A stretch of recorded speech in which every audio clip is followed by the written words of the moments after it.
امریکہ سعودی عرب ممکنہ سول جوہری معاہدے پر نیتن یاہو کی خاموشی پر اسرائیلی اپوزیشن پھٹ پڑی اور معاہدے کو اسرائیل کے لیے اسٹریٹجک تباہی قرار دے دیا۔ اسرائیلی میڈیا کے مطابق سابق وزیر دفاع ایوگڈور لیبرمین نے کہا کہ یہ معاہدہ بالآخر ایٹمی ہتھیاروں کے حصول کی طرف چلا جائے گا۔ اسرائیل کو اس معاہدے کی بھرپور مخالفت کرنی چاہیے کیونکہ اگر یہ معاہدہ ہو گیا تو مشرق وسطی میں جوہری ہتھیاروں کی دوڑ شروع ہو سکتی ہے۔ لیبرمین نے کہا کہ امریکہ سعودی عرب جوہری معاہدہ ہرگز قابل قبول نہیں۔ ہر فوجی جوہری پروگرام کا آغاز ایک سول جوہری پروگرام سے ہوتا ہے جس کی مثال ایران ہے۔ سعودی عرب کو اپنی سرزمین پر یورینیم افزودہ کرنے کی اجازت دینا ایک سرخ لکیر عبور کرنے کے مترادف ہے۔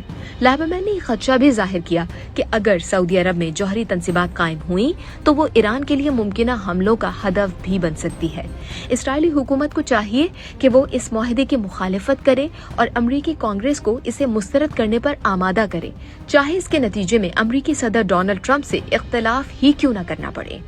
اسرائیل کے سابق وزیر اعظم ایہود باراک نے کہا کہ اطلاعات کے مطابق اس معاہدے میں سعودی عرب اور اسرائیل کے درمیان تعلقات معمول پر لانے کی کوئی شرط شامل نہیں، جو ان کے بقول نیتن یاہو اور ٹرمپ کے درمیان اعتماد میں کمی کی علامت ہے۔ ڈیموکریٹک پارٹی کے سربراہ یائر گولان نے کہا کہ نیتن یاہو کی غلط پالیسیوں نے سعودی عرب کے لیے ناممکن کو ممکن بنا دیا ہے۔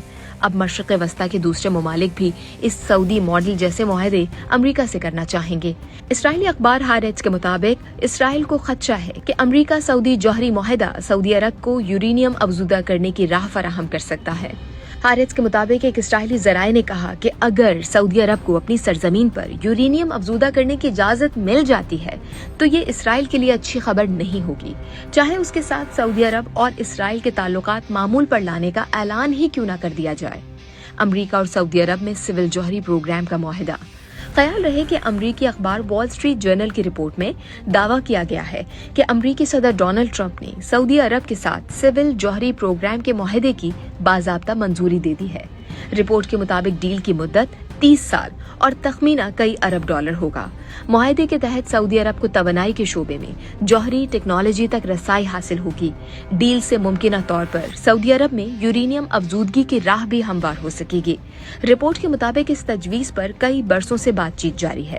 ایک مرحلے پر بائیڈن انتظامیہ چاہتی تھی کہ سعودی عرب کو یہ ٹیکنالوجی صرف اس صورت میں دی جائے جب وہ امریکہ کے ساتھ تعلقات معمول پر لائے، تاہم سعودی عرب اب بھی اس شرط کو قبول کرنے پر آمادہ نہیں۔